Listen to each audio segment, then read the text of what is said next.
morning, students. Today we are going to see some basic practical information of PLC. In our college we are having PLC of Siemens, and today we will see some of the programs. So what are the hardware components, what are the software components, today we are going to see.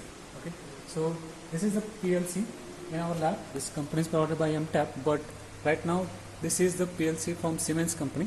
Now in the PLC it has input rack and the output rack. Okay, so these three parts will be called as input racks: first input rack, second input rack, and third input rack.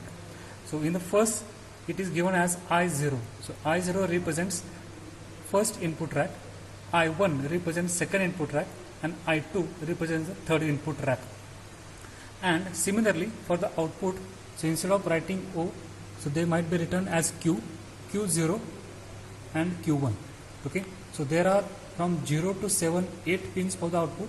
Similarly in Q1 also we are having 0 to 7 as 8 pins. So total 16 outputs are there, and here in case of inputs we are also having 8 inputs in each rack, 8 8 8. So there are total 24 you can consider as input for the PLC. They will be represented as I0.0, I0.1, I0.2, like this. So I will explain at the time of example also. So this is just configuration of PLC. Now this yellow light indicates that the PLC is in stop mode. So while programming also remember the PLC should be in stop mode while downloading the program from PLC to the from software to the PLC, and it will turn green when the PLC is in a green color. Okay, so let's see. Again, this is the input particular devices for the PLC. Here we are using only switches. So you can see one switch, this switch light may on off. This is indicating that we are going to give PLC input in the form of switches. Okay, so light on off, like this will be in input which will be given to the PLC. And here in this is the output box, where for the output box we are having only the lights as the output. Okay, so these are the lights. So right now these are off. When we will give input and the PLC will work out, it will give the output. Okay, again remember here for PLC we are having connection for the input devices right here. So first of all remember these are the input where we have to connect the input pins. This is a ground terminal and 24 volt. Remember here this PLC is working on 24 volt DC, 24 volt DC. Okay, similarly this is the input rack where we are going to connect the switches, and this is the output rack where we are going to take the output from the PLC to the corresponding output box. Okay, similarly for PLC also, output also we are having the ground and 24 volt output, because every input and output devices has to be grounded. So we are grounding to the output box, and grounding to the input box. So this is one part where you can understand just introductory part for the PLC. After seeing the basic parts, hardware components of the PLC, now we get to the software. Okay. Now here for the PLC we are having Siemens PLC, and the software itself is StepWin Micro 7. So you can see the symbol icon here. This is a symbol. Now when you open this software, it is going to show the window like this. Now this is the software GUI, the graphical user interface. You can see. Also discussed that in the lateral diagram, these lines will be called as uprights. Okay, uprights. This black line you can see, this is upright, and the right hand side upright is missing here. Okay, but by default in software they will not show any other right hand side upright. Here the left hand side upright is there, or rail is there. What is happening because of rail? The current will pass through this line from this line onwards. Okay, from this line onwards to this line onwards, this line onwards. Okay, so these are called rungs or networks. This is the first rung, this is the second rung, this is the third rung, this is the fourth rung, or network. So depending upon those PLC software manufacturers, they can have network or rungs. Okay, right now here only left upright rail is available, right upright rail is not available. So this is not a problem. So you can see this is the first basic information. Then we'll go for the very simple program. Try to understand here. We are going to have one simple program based on the connection of the parts. Like we'll take the normally open type contacts and normally open type outputs. See here. From this point, go in the bit logic. This is a bit logic where you can see all the symbols. Normally open type contact, normally closed type contact, then the output here, Okay, rest all parts are needed, but we'll simply take one input and one output. So let's see, just click here and drag here. Okay, then again take one more output from here and place output here. Okay, now what exactly I am doing? I am doing one program where when I press the switch, the output should be on. So remember here the output will be always in the bracket, and this is the normally open type contact or NO contact. There is one more type of contact here that is called normally closed type contact. Here this is normally closed type contact. Right now it is not needed. I will discuss later on. But remember here where this is normally open, this is normally closed type contact. So we have taken for the program normally open type. So let's give its name. Suppose I give name as switch 1. Okay. For our understanding purpose I am giving the switch 1, and suppose this is the lamp 1. Lamp 1. Okay. Now these are the, remember here after giving the name it is going to ask the addresses. Now what is the address? So address will be the points or the corresponding registers in the PLC which is going to remember their value. Okay, so see here this is for our understanding that I am going to press the switch 1, so the lamp 1 should be on. Okay, now see how the address are given. I will give and then explain. Just click here, double click, it will give the lamp 1 and place here as I 0.0. So what is the meaning of I 0.0 here? It is I0 is the first rack, and 0 means, so it is the first point or first switch or the first connection itself in the I0 rack. So I 0.0, okay, in the first switch. This will be there. So address will be the lamp I 0.0, and the output here output, instead of writing O they have taken Q 0.0. So what this indicate? Q0 rack, that is output rack number 1, and in that rack the first number switch, that is 0 number switch, because in the input and output we have the switches from 0 to 7, 0, 1, 2, 3, 5, 6, 7, so total 8. Out of that we have taken the first switch or the first output, that is Q 0.0. Okay, so this should be there. Okay, we have taken the switch, and whenever you give the address will directly come here. Okay, so this is the program here. Now we have to download the program in the PLC memory. Okay, so here we have done the program, and after doing the program you have to download. So remember here you have start and stop buttons in the PLC, just like you are in players start and stop button. So remember here the PLC should be in stop mode. So just place here stop. It will ask place the PLC in stop mode. Click yes. Okay. Now the program is ready. Now you can download the program. Next step is download the program. So this is the symbol where you can download the program to the PLC. Okay. So click here. Now it will show the show the procedure for download. So just click here download. So it is showing the symbol like from computer to PLC memory. Okay, so we have done the program here and it is going to PLC memory. So download. So it will show the symbol, it is downloaded. Okay. So yes, it is give the instruction like download is completed successfully. Just close this one.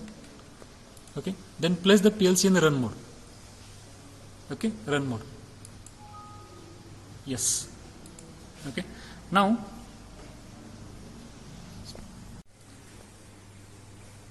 after downloading the program, here I have just connected the switches. See here, this is the input rack first.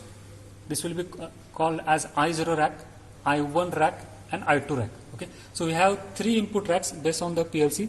First rack, second rack, third rack. So this is also the input number points. So this is the first switch. So this address will be I0.0 because it is connected to the I0 rack and the first number switch. So this will be I0.0, this will be I0.1, this will be I0.2. Like this it will go to up to 7 because we are having 8 inputs in the first rack. Okay, so this I can connect here. So here I have connected the switch to the input box. You can connect the switch, this input to anywhere. Only remember here this is I am going to give the input. Okay, so you can connect this here, but where exactly this is connected, that is important. Which rack it is connected. So I0 rack, I1 rack or I2 rack. Similarly, from the output I have taken one wire here. So this is the first output rack. So this is a Q0 rack and Q1 rack. Out of that this is the first switch, so it is called as Q0.0. The address for this particular switch is Q0 because this is Q0 rack, Q1 rack. So this is the first switch, so Q0.0, and I have taken the output to directly wire to anywhere. I can connect this anywhere. It is not necessary to connect anywhere. We can connect anywhere. Like this is there. Now I have connected the physical wiring of the PLC. Also I have shown the program. So what is the program here? When I press the switch, in first switch, the output should be on. So let's see. I have already downloaded the program. Now when I press the input switch here, so see here again, instead of yellow light, it is showing the green light. So that is showing that the PLC is a run mode. Here it is yellow light, it will be stop mode. Right now it is green light, so it is a run mode. So now come to the program. What is going to happen? When I press the switch, the lamp should be on. This is the lamp should be on. Okay. When I press the switch, the lamp should be on. Okay. See here.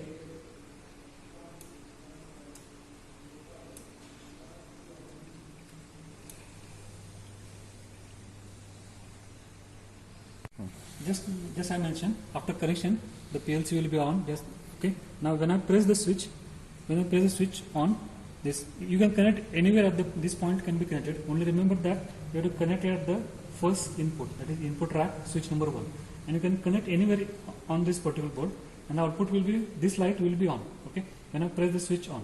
So what is my logic? When I press the switch on, the lamp should be on. So see here, this is the output lamp, and this is the input lamp. So you can see when I press the input lamp, the output lamp will be also lamp, showing the output. So see here, input and output, both the lamps are on. Similarly, you can see on the PLC also, whatever the input rack is there, this will be I 0.0 switch and output Q 0.0. So both are on and off. Okay, so this will be off, on, off, on. So this is the case on the PLC also, and you can see the output. Now output, remember here we are taken in the form of only switches. This output may be coming in the form of any sensor, limit switches, whatever that you are going to use, and the output may be any pump, motor, anything. But right now we are having only 24 volt limitations, so we are showing output as only lamp. Now students, let's see example of timer. Now what exactly timer is? Now if I want to do a process or want to do any part activity after some time, so suppose this is a case of time, we want to start the lamp after 10 seconds or 5 seconds. In that cases we are using timer. So let's see how the timers are taken in this is a program. Now here, see in this particular table, here the different types of lamps, different types of timers are shown here. That is T on, and T off. Okay. Basically we will take T on. T on means what means delay on timer. Okay. So just click here and put here. Now it is asking for the 2 question marks. Basically this is the timer name. Here I will give the timer name as T38. Okay. Now what this T38 indicates? This is a syntax given by the software itself, that you have to use the timer names from T38 onward. Okay. But it has preset timing of it has an increment value as 100 milliseconds. Now you can see for 1 millisecond it is showing that different values. Then you have for 10 milliseconds you have to different names are given. For 100 milliseconds you can the numbering is different. So whatever the value, increment value is there. So depending upon the increment value you have to select this particular timer name. Now I have taken T38. Also I will take this particular time as 50. Okay. Now I want to start or I want to give the output after 5 seconds. So I have taken 50. So 10 seconds. So let's go. Suppose if I take for 10 seconds, I will take 100. Okay, 100. Now this is I'm going to start the timer with the help of this switch. Already I have taken the switch 1. Already I have given the address as I 0.0. What is going to happen when I press the switch? The timer will start counting up to 10 seconds. 10 seconds. Now here this is IN represents input. T on is the name of the timer. Delay on timer. PT is the preset time. What exactly you want to keep the preset time, and this is the increment, how the increment should be done. Okay, it is done by 100 milliseconds. So it will count by 1 second, 2 seconds, up to 10 seconds. It is going to give the output. Now you have studied that it has 2 outputs, that is enable bit and done bit. Right now it is not showing anything. So directly you have taken the done bit of the timer here in the second run. See here. This is the first run. This is the first run, and this is the second run, where the same name of the timer T38 is taken, same name is given. Again here we are using normally open type contact, because after completion of timing this should be, the lamp should be on. So output of this timer T38 is directly taken below as this one. Clear? So here we are going to get the same name. If you are at T39, give the same T39 here. Here T37, you can write T37, same name. So what the program is here, when I press the switch on, the timer will count for 10 seconds, and after 10 seconds this switch will be, this output of timer will come here and the lamp will be on. So this is simple program. Okay. So after download the program in the memory of PLC, the program what you have done, you have to download the program in the PLC. Now let's see, when I switch the press this particular switch on, so after 10 seconds the light should be on. So remember here, this light will be on after 10 seconds. So for counting purpose, I have taken this particular one more mobile and we have taken a timer. So when I press, both the timers will be on. This is timer for our understanding purpose, and this timer, this light will be on after 10 seconds. So let's see, I will start both the buttons simultaneously. So see here, timer is counting, and after 10 seconds it is going to give the lamp on. This light will be on after 10 seconds. Okay. Now there is a chance that there are errors because of some human error, some timing measurement. So it will on after 10 seconds. So this is called as a timer. Now let's start example of counter. So counter is basically, it is going to count the suppose there are bottles on the conveyor. So it is going to count the bottles. So how to use the counter? How to reset the counter? Now important thing is in the counter is the resetting. Okay. So let's see in the software itself how the counter is taken and how to reset the counter. So here in the table you can see this is first is a CTU, that is counting up, and CTD is counting down. After that we are going to simply take CTU, that is counter. Just click here and click here. Now okay. So first of all I will give the name as C4. Now by default the counter name is C4. Okay. For this particular programs it is C4, and CTU meaning is counting up. It is counting up. Now one more thing is required here, that is R. This R represents the reset, because after counting some preset value, this is PV means preset value, it has to be resetted. Timer reset itself by default, but we have to take one more switch to reset the counter. This is R means reset, because after counting 5 bottles or after counting 10 bottles, you have to reset the counter. For resetting purpose, you have taken one switch, that is this one. And suppose here I have taken a preset value as suppose 5. What this indicates, when this switch is on, it will first for 5 times. First on off, second on off, third on off, fourth on off, 5 on off. After 5 on off, it is going to give a signal. Right now the output of this counter is taken here. See the second rung, C4. The same name, whatever the name is given C4, you can take C4, same name here, and it is going to light the lamp. So what exactly our program is here? After counting 5 bottles, suppose this is input coming from limit switch or any sensor. So after counting the 5 bottles, so or 5 parts, it has to show the lamp that the lamp is on. Okay. So this is simply a representation for counter. So remember here, extra part is reset. You have to add one more switch to reset the counter. Now after completion of software, download the program in the PLC memory, we have taken one more switch, that is a resetting purpose. We have taken one more connection here. So I have connected the input here for resetting purpose. This is resetting purpose. So this input switch is I1 rack I1.0. So the input is directly connected. You can connect anywhere here. Okay. Now what the program is there? After downloading the program, when I switch on and off for the 5 times, the lamp should be on after 5 times. Okay. This switch should be on. We have to measure 5 times, just like a counting. Okay. So let's see how this will work. After counting 5 times, this lamp should be on. Okay. So this is first, second, third, fourth, and fifth. See here, fifth. So after fifth counting, it is going to lamp is on. But when I press the off button, still this is on. So for this purpose, it will the counter is not resetted here. So I am making one more switch, that is resetting purpose, that is here. So when I press the switch, the lamp will be off. Now this is a drawback for counter. You have to use one more switch that is used for resetting purpose. So when I press the switch, the lamp will be off. Now the counter is reset. Again you can start the counting 1, 2, 3, 4, 5. The lamp will be on. Okay. Again for the setting purpose, go for this one. So this is the for example for counter.